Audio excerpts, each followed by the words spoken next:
अस्सलाम वालेकुम student. Now अब मैं बात करूँगा inverse of a matrix of 3 by 3। ठीक है, 3 by 3 मैट्रिक्स के लिए ये मेरा मैट्रिक्स था। ठीक है, as you can see that is 0 1 2 1 0 3 4 -3 8। So मैंने वो मैट्रिक्स यहाँ पूरा लिखा है एज इट इज़, आपको यहाँ नज़र आ रहा होगा।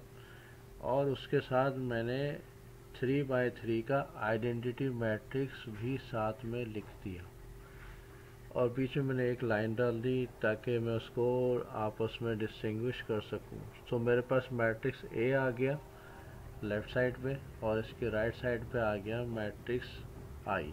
I stand for identity matrix, जिसकी डायगोनल में 1 होता है, बाकी तमाम वैल्यूज़ जो हैं वो 0 होती हैं। तो 3 by 3 मैट्रिक्स हो या 4 by 4 हो या 2 by 2 हो, सबके लिए ज़रूरी है कि आप इसका सबसे पहले डिटर्मिनेंट निकालें।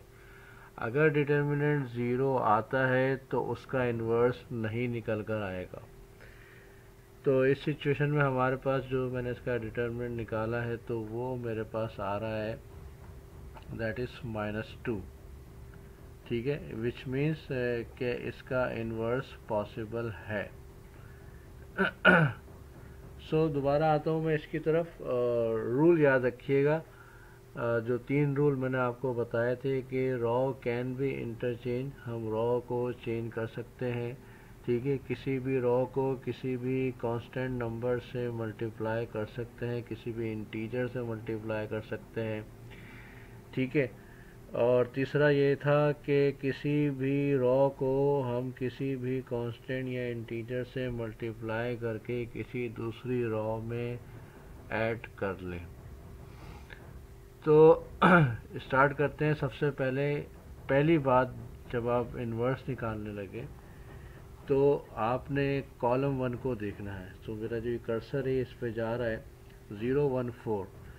ठीक है, और इन्वर्स के लिए ज़रूरी है कि आप अपने फर्स्ट कॉलम की जो फर्स्ट वैल्यू है वो आपने 1 लेकर आनी है, जैसे कि आपको यहाँ नज़र आ रही है, और उसके नीचे की तमाम वैल्यूज़ को आपने ज़ीरो करना है, क्योंकि मुझे ये आइडेंटिटी मैट्रिक्स जो यहाँ पे राइट पे नज़र आ रहा है, इसको मैं लेफ़्ट पे लेकर आऊँगा, और जो मेरा यहाँ पे रिजल्टेंट आएगा वो मेरा इन्वर्स होगा। ठीक है, तो जैसे कि आपको यहाँ कॉलम 1 नज़र आ रहा है 1 0 0 आइडेंटिटी मैट्रिक्स को, इसको मैं यहाँ पे लेकर आऊँगा। इसके लिए मैं वो तीनों रूल जो मैंने अभी आपको बतलाए हैं उसका इस्तेमाल करता हूँ।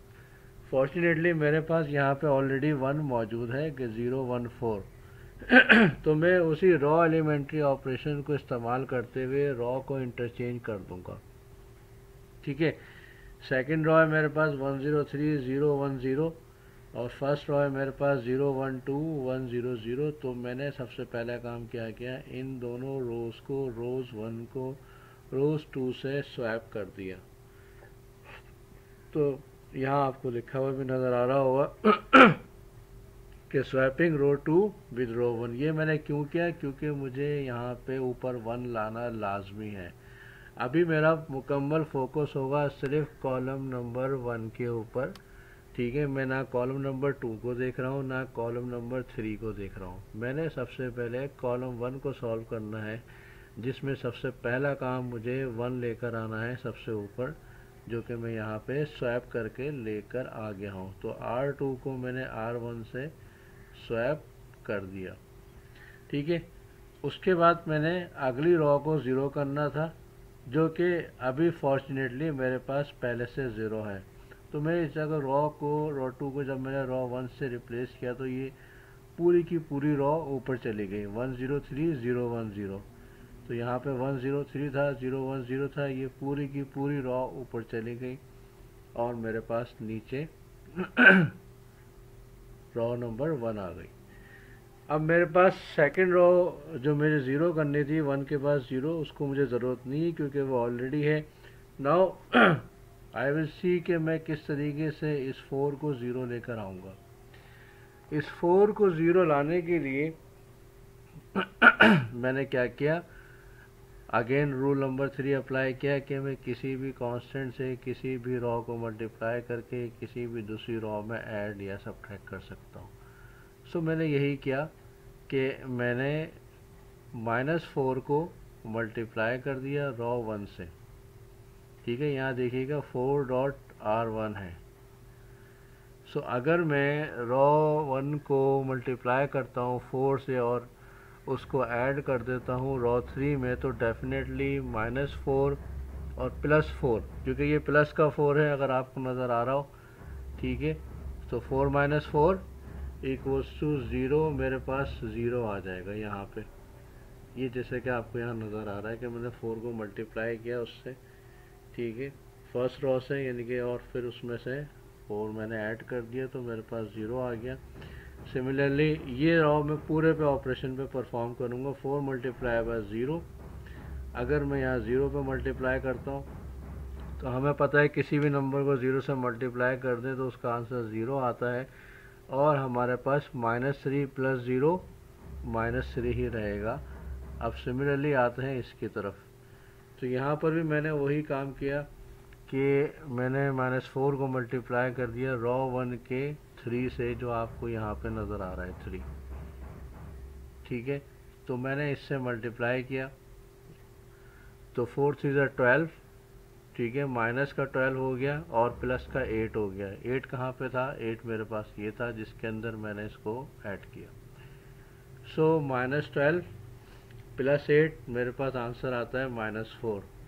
सिमिलरली यही काम मैंने यहाँ पर भी किया, जैसा कि आपको नज़र आ रहा है कि हाईलाइट भी हो रहा है। आपको यहाँ नज़र आ रहा होगा कि मैंने 4 को फिर जो है वो -4 को 0 से मल्टीप्लाई किया, मेरे पास 0 ही रहा, और नीचे भी मेरे पास 0 था तो वो 0 ही रहा।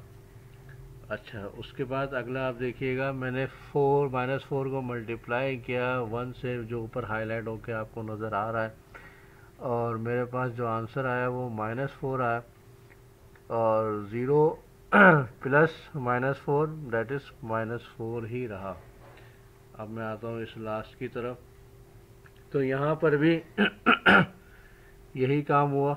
आपको नज़र आ रहा है कि 4 को मैंने 0 से मल्टीप्लाई किया, दैट इज़ -4 को 0 से मल्टीप्लाई किया और 1 में ऐड कर दिया। ठीक है, एनीथिंग मल्टीप्लाई बाय 0 आपको पता है कि 0 ही आता है, और +1 करेंगे तो 1 + 0 1 ही आएगा। तो ये मैंने रॉ कॉलम 1 को प्रॉपर सॉल्व कर लिया। कॉलम 1 पे मैं सबसे पहले लेफ्ट पे लेकर आ गया 1 और उसके नीचे 0 0।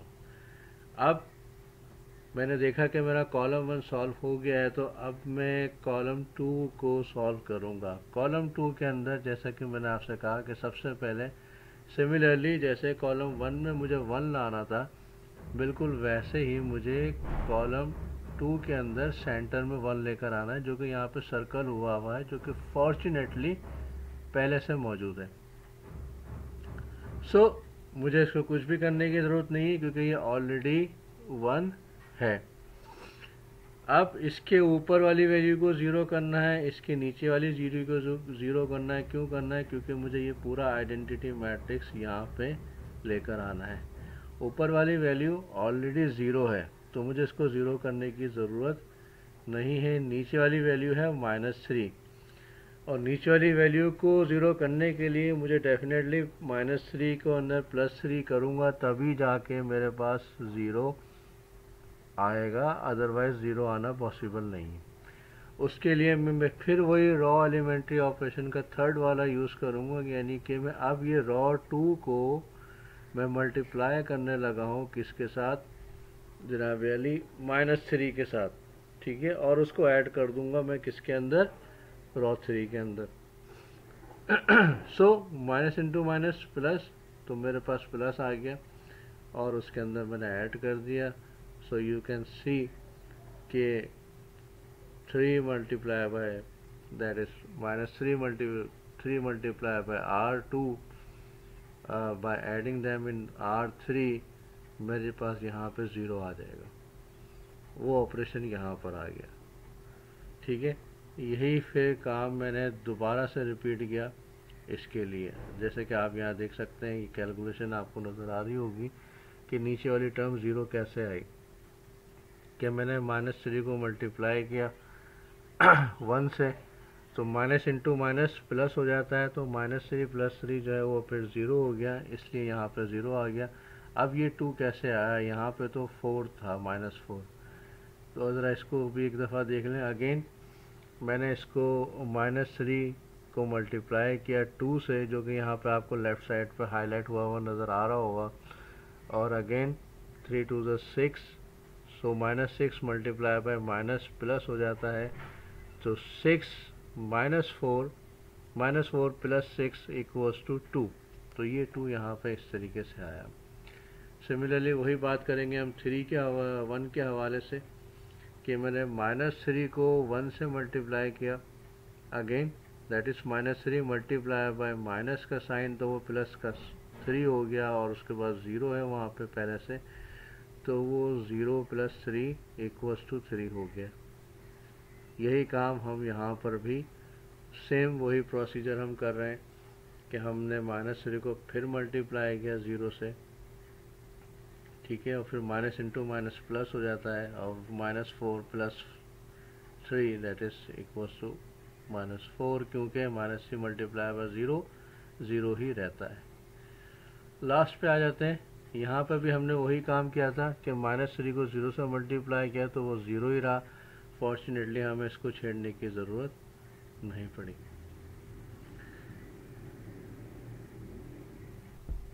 सो हमारे पास अब यहाँ पे 0 0 2 3 -4 और 1 आ गया।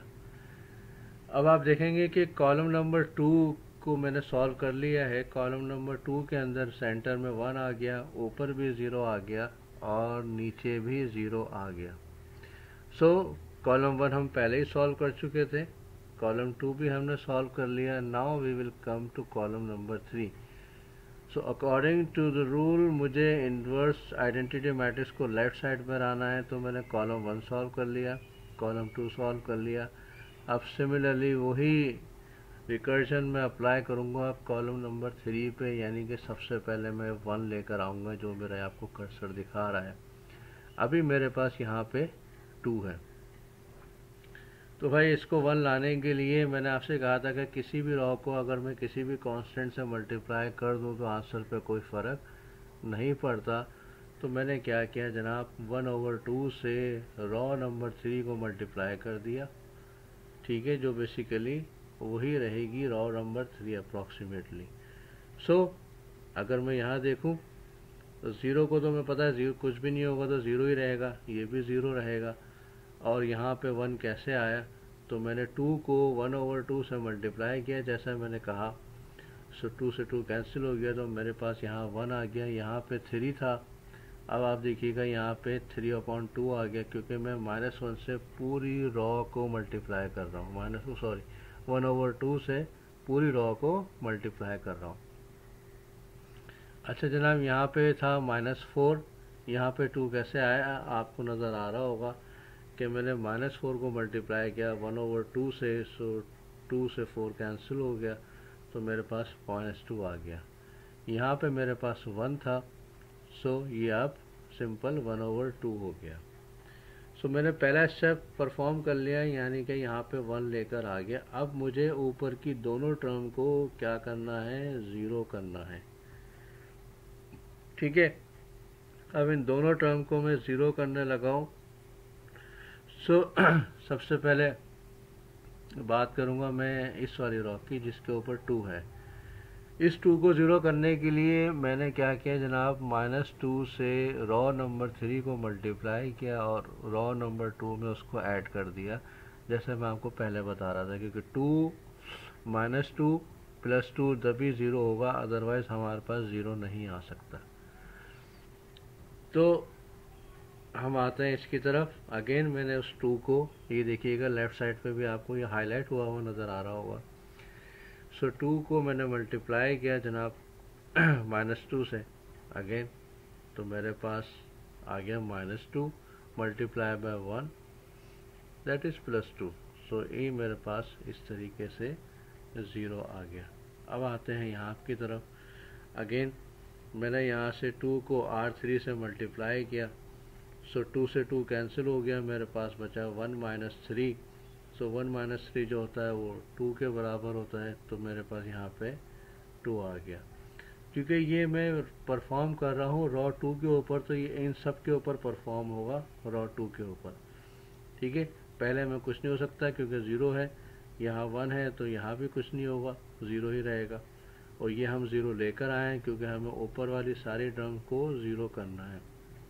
4 पर आते हैं।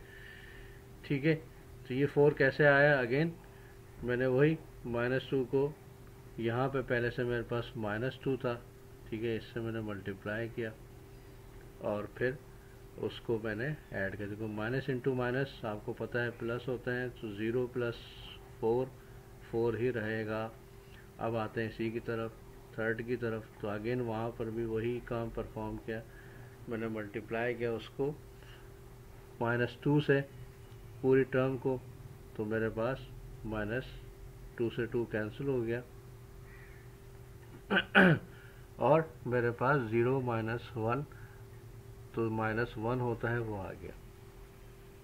ठीक है, अब ये काम परफॉर्म करने के बाद मैंने सिर्फ रॉ नंबर 2 को सॉल्व किया अभी, यानी कि 1 के ऊपर वाली टर्म को मैं 0 लेकर आ गया। अब मुझे सेम परफॉर्म करना है ऊपर वाली टर्म के लिए, ताकि इस 1 के ऊपर जो है वो फिर 0 आ जाए, जो वहाँ पे 3 है। उस 3 को 0 करने के लिए मैं वही काम परफॉर्म करूँगा, -3 से मल्टीप्लाई कर दूँगा रॉ नंबर 3 को और ऐड कर दूँगा उसके अंदर रॉ नंबर 1 के अंदर। तो नीचे आते हैं। ठीक है, मैंने -3 को मल्टीप्लाई कर दिया रॉ 1 से, जो कि हाईलाइट होकर नज़र आ रहा है। So -3 multiply by 1 that is -3, -3 plus 3 equals to 0। ये बात आपकी समझ में आ गई होगी। और आगे चलते हैं। अगेन मेरे पास -3 था, उसको मैंने 3/2, ये जो आपको हाईलाइट हुआ हुआ नज़र आ रहा है 1 के बराबर में, ठीक है, उससे मैंने उससे मल्टीप्लाई किया, दैट इज़ 3 3 9/2।